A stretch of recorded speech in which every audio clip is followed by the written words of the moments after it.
Hey everyone, I'm sure you've all noticed that we're in a really awful situation here in 2016.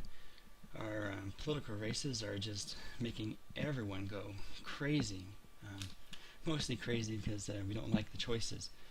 And so I'd like to talk about politics in a way that I think connects with you, the average person. So let's just look at what does it take to be successful in politics, and really, what do you need? What makes sense to you? And I'm talking about you like the average person. Unfortunately, we're really not seeing a lot of that. We are seeing some people pretending like they're connecting with you, but really don't care anything about you, and that's pretty obvious. But the two things that you need are popularity and money kind of to drive the popularity, right? So, but let's think about the average person. And I know there are a lot of people that are doing well, but there are a whole lot of people that are not doing so well. We've got people who are struggling to simply survive. Now, I've talked to people about what the solutions are, and interestingly enough, a lot of times they'll say raise the minimum wage. And then other people will say, well, if people could, I guess, provide enough value, they'd be able to get more money anyways, and forcing a business to pay more than someone's worth is not a good idea. Well, there are good points to both of those things, but I want to tell you, and I know absolutely for certain that every person can provide an incredible amount of value.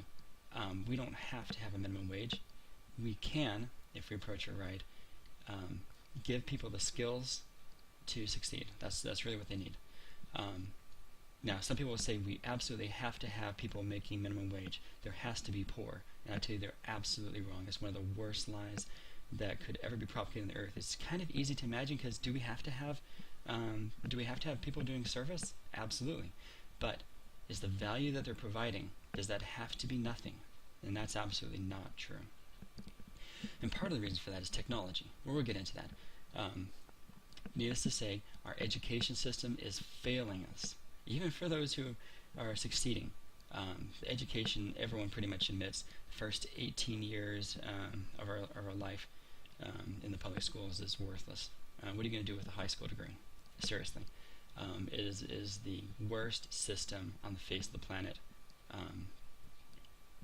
All the systems are probably the worst. So, but let's just talk about first what it takes to give people a chance. And the first is security. They need to have a feeling that they don't have to worry about getting shot the next day, right? They need security, and security relies on these brave men and women, the police officers. We absolutely need to respect them. We also need to hold them accountable. So that's why I'm a strong advocate of cameras that don't go down. Cameras that will capture everything for everyone to see. And I have ways to do that. There are smart ways and dumb ways, and politicians mostly advocate the dumb ways. But, think about it. If an officer's on the job, they go and they make a grossly negligent call and just decide to go homicidal murder everybody, right? Well, if you have a camera, then there's no worries in the community that officer won't be held accountable, right? And probably get a pretty stiff sentence. So cameras, and I'll tell you right now, what we do not have is enough cameras. We don't have the right systems in place. So that's one big solution: cameras and stronger police. We also need education, and so let's jump to education. So the current system teaches a lot of, we learn a lot of interesting things, interesting to me at least, but what we need are useful skills. So, and interestingly enough, there is a way to get education on core subjects like mathematics and reading and everything in a useful way. The current system doesn't do it. In fact, it seems like they're trying to make it hard for you to like education. It seems like they're literally trying to make you fail.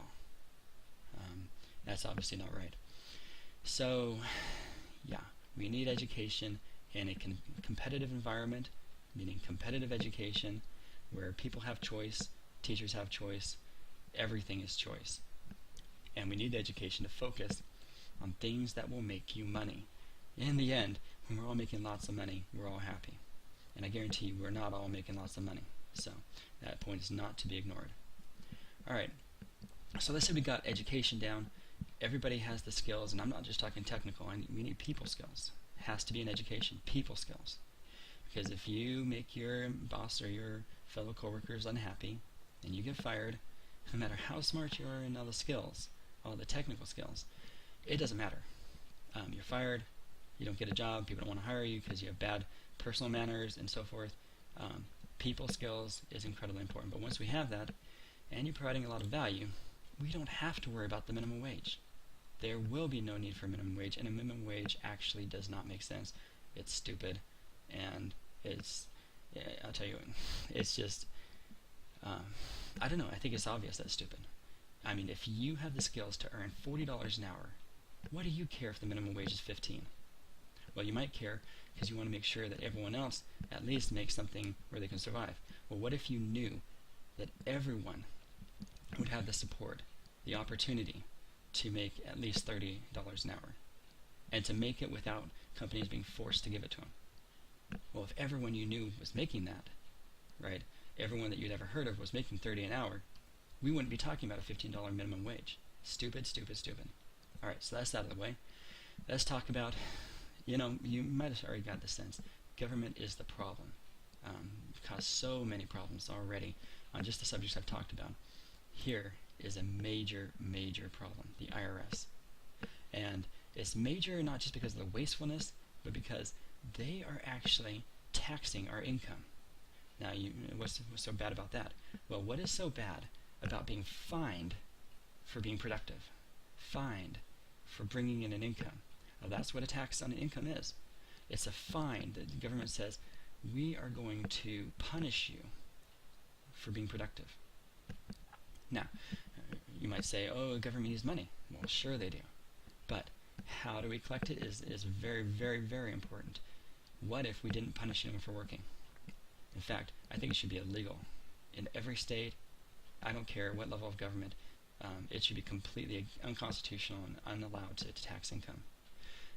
And to tax anything associated with income, including payroll and corporate tax. Anyhow, we need to get rid of all those taxes. What we really need is a sales tax. Okay? Basically a fine for buying. In the first place, we all need to buy, so we'll buy what we need to live at least. And some of us love buying, love shopping. So, a little bit of a penalty for shopping might help us save a little bit. Okay, not a bad thing. No one has a problem with saving.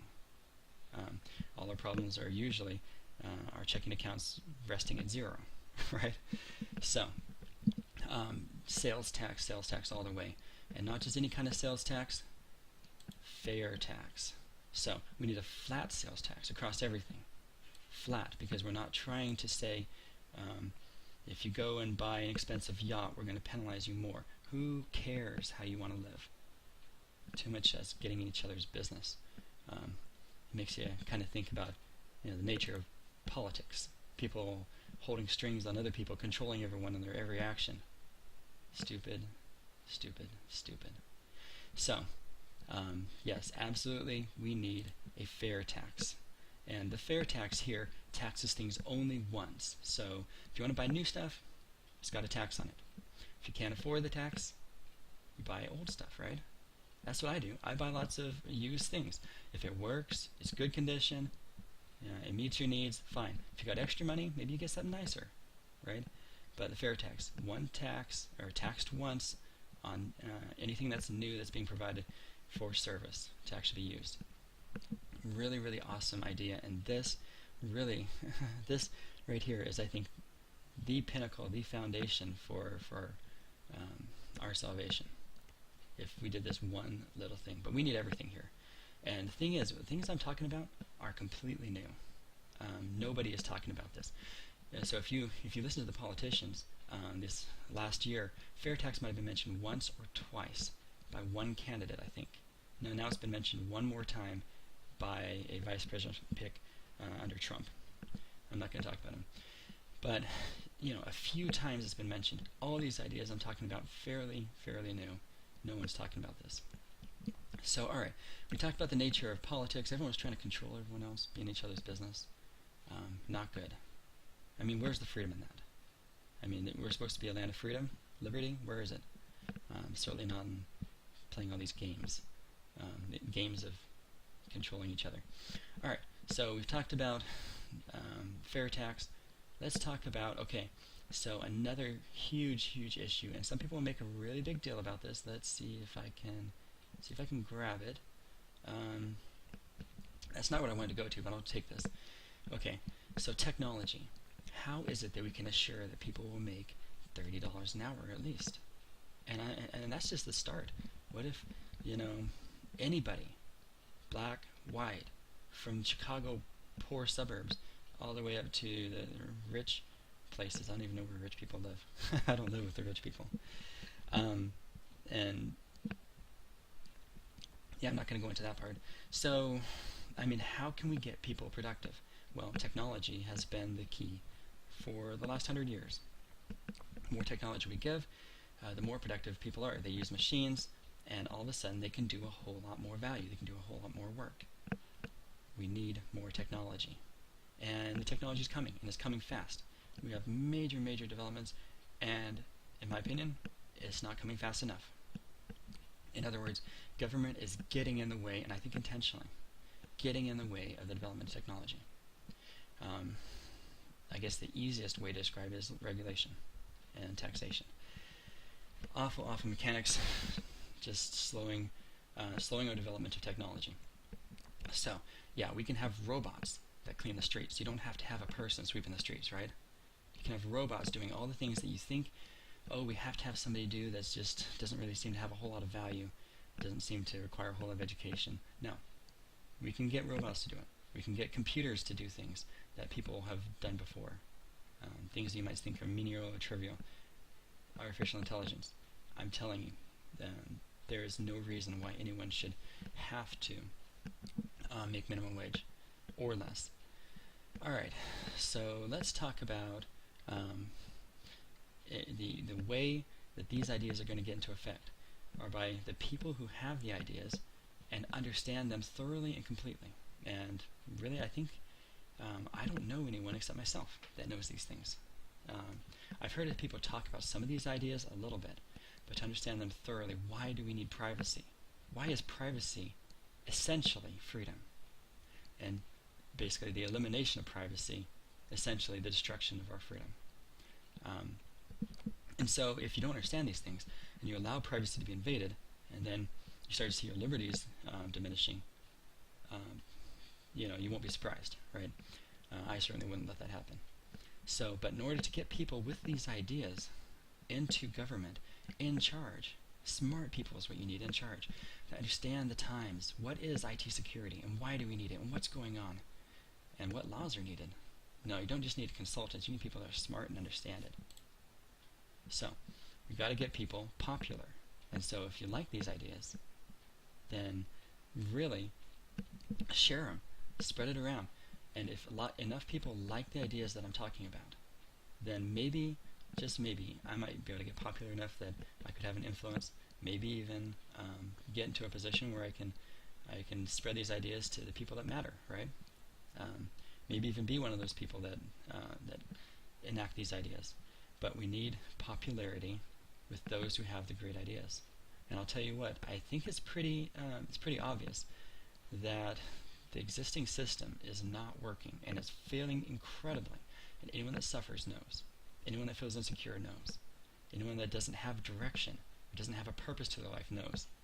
Even if things are going really well, if you don't have a purpose to your life, it doesn't seem like life is making a difference, like you're really having an impact.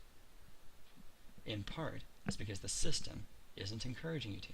It's not allowing you to, and it's penalizing you for it. And yes, it is in fact penalizing you for trying to help others. So, really, if we get the right people in charge that hold the strings, they'll cut the strings. And that's exactly what I would do. Cut those strings and stop controlling people, and instead put things in place, like maybe some ladders and stools to help people to climb up themselves. Get people out of the ruts that they're in. Give them the chance to be successful. Alright, so let's see. I think I talked about, there's one more thing that I was going to get to, and it has to do with United States immigration, citizenship and immigration services. So, what about immigration? Some people will tell you, and rightly so, that if you open those doors and you let all these people in without skills, then what they're going to do is force down the wages for the low skill jobs, and anyone existing in America right now will have a harder time because they'll be competing with all these new guys coming in. They'll have a harder time because their wages will go down. Everyone's wages will go down, including those coming in. And to that extent, and to that limited degree, they're right. But they're so wrong. Because what do we talk about? The means for getting people high wage jobs? Education.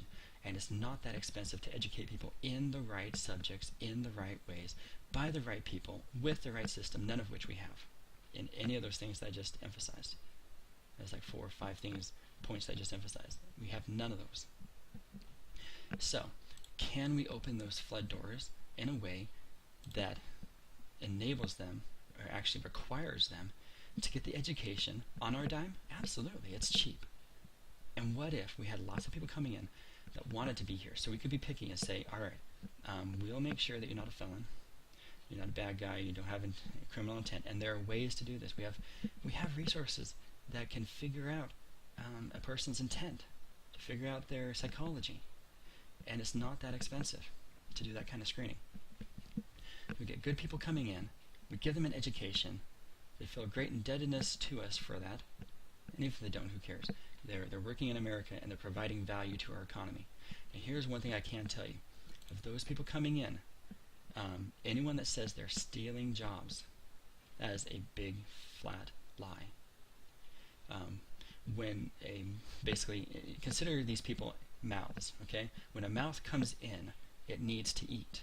So, what does it do to eat? Okay, so a person will work, okay? So they're earning money, they're providing a service, they're doing something for us. They get paid, so now they are surviving themselves, and then they go out and spend. So then they're making jobs. So every person that comes in that gets paid what they're worth then gets to spend on what they're worth to the rest of us. So they take jobs as much as they give jobs, because every person needs to live. And the more these people make as they come in, and we can get them educated, the more they make, the more value they provide to us. And the more value they give to us, the better we are, the better our economy is. And then, of course, the more they make, the more they can spend, the more jobs they give us, because they're spending money so that we can now serve them. They serve us, we serve them. It's an awesome system, and the only caveat to this whole thing is that the education has to be in the right areas on the right subjects. So if we got too many lawyers, which I believe we do at this point, we don't educate them in law. Okay? That's just not an option. We say, hey, these are the areas where we need people. Okay? And we even help them to see the career paths and see the salaries and the time and everything. And we give them the options. We will educate you in the areas where our economy needs it, where we need it. And then, basically when they're working in the places where we don't have enough people working, and I assure you that includes the technical sector, that includes higher wage jobs. We have lots of higher wage jobs that are not being filled because we don't have the people. We can bring people in. There are economists and very, very smart people that their entire living, their entire work experience is identifying which areas of the economy do not have enough people. And there are mathematical calculations. It doesn't just have to do with some arbitrary thing about how much people are making, whether the wages are what they should. No. That's a bunch of stupidity. And anyone that says that is maybe going to be trying to shoot down my idea here because they think that their stupidity will fool you. And it might, if you didn't know that there are smart people out there that can figure out how many jobs are needed and how many people are available to fill it. Now, there are ways even to get past the, how shall we say it, the job postings that are not real. So if an employer actually posted a job, but he didn't actually intend to fill that job. And that oftentimes happens when they're required to post a job. Oftentimes even in government, where they're required to post a job, but they already know who's going to be taking that job. And when that person takes the job from inside their department, the previous job that the person has disappears. and stuff like that. Lots of stupid stuff. We have ways, we're smart enough, there are a lot of smart people to figure out what are the real job postings, what does the real job need, and what isn't. So, again, if that happened on any other subject that I just mentioned, people trying to say, oh, there's that's not the full story, here's the full story, and they try to give you stupidity, just remember, listen to the smart people like me. Come back and ask me, maybe put it in the comments, and I'd love to do another video in more detail about something, maybe one of these subjects, maybe another one, where people put their stupidity and you're like, I don't know, it kind of sounds right, but it kind of gives us a bleak image of the world. I guarantee you, there is more opportunity than there is to shake a fist at, and we are turning it down all over the place. So, get the right people in, that opportunity will be realized.